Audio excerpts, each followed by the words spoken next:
बिस्मिल्लाहिर्रहमानिर्रहीम dear viewer अस्सलाम वालेकुम। क्या हाल है आपका? ठीक ठाक हैं? काफ़ी अरसे बाद ये वीडियो पोस्ट कर रहा हूँ बिकॉज़ मुझे बहुत सारे कुछ दूसरे ऑफिशियल और यूनिवर्सिटी के अपने काम थे, जिसकी वजह से मैं इस चैनल के ऊपर मज़ीद वीडियो अपलोड नहीं कर पाया। I had a lot of things to do in these 2 to 3 months. That's why I could not post so much video.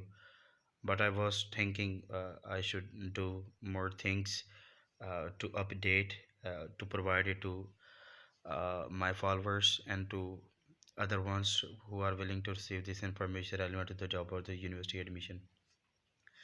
PPSC ने नई जॉब्स अनाउंस की हैं। इंफॉर्मेशन और कल्चर डिपार्टमेंट से उन जॉब्स का ताल्लुक़ है। असिस्टेंट डायरेक्टर के लिए ये गेस्टेड ऑफिसर की सीट है। और चलें इस जॉब की डिटेल में चलते हैं।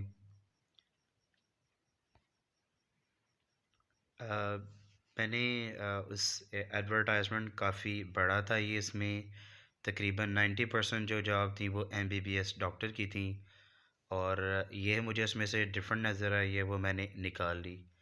क्योंकि जो डॉक्टर्स वगैरह की जो है वो पोस्ट वगैरह हैं, तो मैं ज़्यादातर कोशिश करता हूँ जो ज़रा डिफरेंट सब्जेक्ट्स के हों, जो एजुकेशन बेस, कल्चर बेस, या डिग्री लेवल का, जिनका स्कूल कॉलेज लेवल, या ऐसी डिग्रीज ऐसी जॉब्स पे वीडियो बनाई जाए जिसमें एकेडमिक डिग्रीज़ का बहुत ज़्यादा रोल है।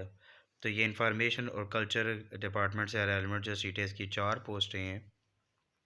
असिस्टेंट डायरेक्टर 17 स्केल की ये सीट है, और यहाँ पे जो लिखा हुआ है कि 3 साल का ये इनिशियल कॉन्ट्रैक्ट पीरियड होगा, उसके बाद extendable to the 5 years. Basically बहुत सारे जो लोग हैं ये समझते हैं कि 3 साल का कॉन्ट्रैक्ट है, उसके बाद जॉब ख़त्म हो जाएगी। अल्लाह अल्लाह खैर से अल्लाह, वो इस तरह की जॉब्स की तरफ उनका इतना ध्यान नहीं होता, जो कि टोटल गलत है। ये पंजाब गवर्नमेंट की पॉलिसी है। जो भी नई जॉब्स अनाउंस की जाती हैं या जॉब्स पे जो भी नए लोग रखे जाते हैं, उनका 3 साल का कॉन्ट्रैक्ट पीरियड होता है, फिर उन्हें उनके बाद रेगुलर या परमानेंट कर दिया जाता है। जब तक आपकी जॉब नहीं आती 3 साल फ़र्ज़ कर लेंगे, सॉरी, जब तक आप रेगुलर नहीं होते आपको फुल फ्लेज पे मिलती रहती है, और उसके बाद आपको रेगुलर करने के बाद आपकी जो पुरानी पे में से भी पेंशन वगैरह बाद में लेके डिडक्शन कर ली जाती है, थोड़ी रिकवरीज वगैरह डाल के। तो ये जो 4 पोस्टें हैं, 3 मेरिट पे हैं और 1 वुमेन कोटा है। इसकी चलते हैं एजुकेशन कितनी रिक्वायर है। अगर आपने MA MSc की हुई है, 16 ईयर ऑफ एजुकेशन आपकी कंप्लीट है, फ़ाइन आर्ट्स के अंदर सोशियोलॉजी में, एंथ्रोपोलॉजी में, या इंग्लिश लिटरेचर आपने पढ़ा हुआ है, आपकी फ़र्स्ट डिवीज़न होनी चाहिए, या आपका 3 CGPA होना चाहिए फ्रॉम द HEC की तरफ से रिकॉग्नाइज यूनिवर्सिटी है।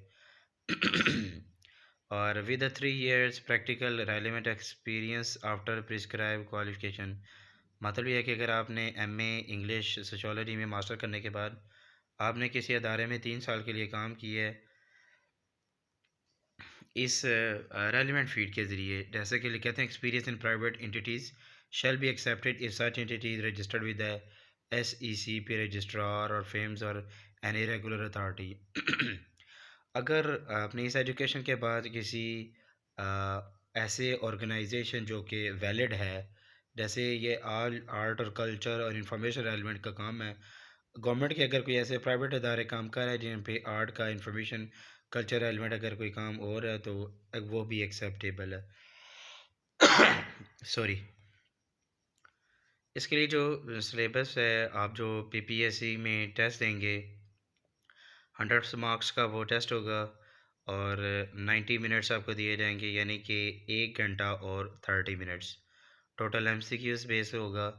रिटन जो टेस्ट होगा, कहते हैं कि 40% इसमें आपकी क्वालिफ़िकेशन के रेलिवेंट क्वेश्चन आंसर किए जाएंगे। और आप MA इंग्लिश हैं, जैसे कि उन्होंने मैं ज़रा रिकॉल बैक करता हूँ, यहाँ पे fine arts, sociology, anthropology, English literature, 3-4 यहाँ पे कैटेगरीज़ रखी गई हैं।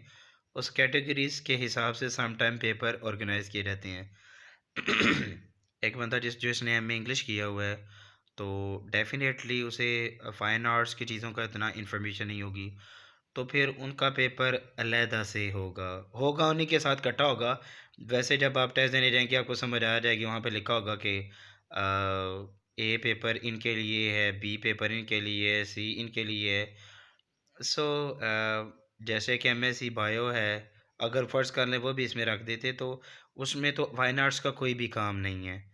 मगर ये है कि उसकी क्वालिफ़िकेशन को मलहूज़ नज़र हुए रखते हुए उसको उस हिसाब से जाँच पड़ताल कर ली जाती है।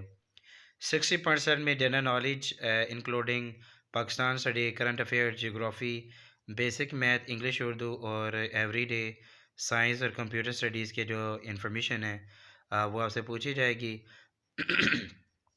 जो पाकिस्तान स्टडी या करंट अफेयर्स या कुछ जनरल नॉलेज के एमसीक्यूज़ मैंने अपने चैनल्स पे बनाए हुए हैं जो कि मुख्तलिफ़ टेस्टों में रिपीट होते रहे हैं। आप उसको एक नज़र ज़रूर देख लीजिएगा। I hope all the information in that video will work for you. उसके अलावा एक्स्ट्रा मैं ये कहना चाहूँगा, अगर आपने बेसिक मैथ की और कि अगर तैयारी करनी है 6, 7 और 8 क्लास में जो मैथ के जो बेसिक क्वेश्चन हैं वॉल्यूम के, एरिया के, ट्रायंगल के, उसके अलावा परसेंटेज के, उसके अलावा परसेंटेज जो इस तरह से होती है कि 60% ऑफ 20,000, इस तरह की जो जो बेसिक इन्फॉर्मेशन है एलिमेंट्री लेवल की, वो बहुत ज़्यादा पूछी जाती है। ये मेरा अपना एक्सपीरियंस भी रहा है। उसके अलावा जो कंप्यूटर स्टडीज़ से रेलेवेंट अगर क्वेश्चन किए जाते हैं वो ज़्यादातर ये 2-3 तरह के मस्ट पूछे जाते हैं। कंप्यूटर की जो लैंग्वेजेज़ होती हैं एक वो, उसके अलावा जो कंप्यूटर की जो कीज़ हैं इनके क्या काम है? जैसे कंट्रोल सी कॉपी के लिए होता है, कंट्रोल ए सिलेक्शन के लिए होता है। 2 क्वेश्चन यहाँ से मस्ट होते हैं। एवरीडे साइंस और करंट अफ़ेयर्स में जो हालात हाज़िरा है, जो फ़र्ज़ कर लें कि पाकिस्तान के अभी बहुत ज़्यादा स्पोर्ट्स के लोग ऐसा-ऐसा डिफरेंट चैनल्स और डिफरेंट गेम्स के थ्रू आप ऊपर आ रहे हैं। पिछले दिनों बॉक्सिंग जीती है गिलगित बल्तिस्तान केपीके। यहाँ के जो कुछ मेल फीमेल है वो उन्होंने फ़ाइटिंग के काफ़ी गोल्ड मेडल जीते हैं एशियन गेम्स में, और जो मुख्तलिफ़ किर्गिस्तान में गेम्स चल रही हैं, इस तरह की चीज़ें आपसे पूछी जाएँगी। करंट अफ़ेयर में ज़्यादातर ये आ जाता है। So move to the next. जो डोमिसाइल है आपका पंजाब के किसी भी ज़िले से आप ताल्लुक़ रखते हैं, आप अप्लाई कर सकते हैं। ये अपॉर्चुनिटीज़ मेल, फीमेल और ट्रांसजेंडर तीनों के लिए है। वैसे उन्होंने जब पोस्ट की डिटेल लिखी थी, एक कोटा फीमेल के लिए उन्होंने मख़सूस रखा हुआ था, बाकी 3 मेल के लिए हैं। तो 3 यहाँ पे लिखने का मकसद ये है कि अगर कोई भी इस टेस्ट में इन दोनों में से नहीं पास कर पाता, अगर मेल हैं उनकी एक अपनी फुली कैटेगरी है।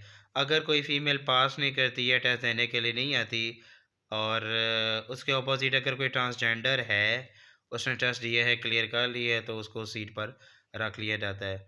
सो ये एक इन्फॉर्मेशन मैं आप लोगों के साथ शेयर करना चाहता था, सॉरी। तो इस इन्फॉर्मेशन को दूसरों तक ज़रूर पहुँचाएँ। और एक और इम्पोर्टेंट बात ये है कि ये जो आप अप्लाई कर सकते हैं, इसकी जो है 17 नवंबर इसकी जो है लास्ट डेट है अप्लाई करने की। दुआ में याद रखिएगा और इस इन्फॉर्मेशन को दूसरों तक ज़रूर पहुँचाइएगा। Thank you very much.